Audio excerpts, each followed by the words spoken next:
Hello everyone, let's make this slide today. First go to Insert tab, then Media and insert a video. Then insert a rectangle and cover the whole slide. And fill it with black color.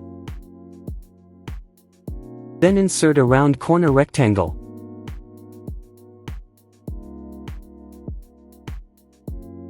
And align it in center. Then select the big rectangle, then small rectangle and subtract it. Now go to Format Shape and make the transparency around 55%.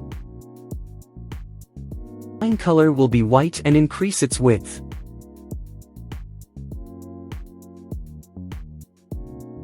Then insert a search icon.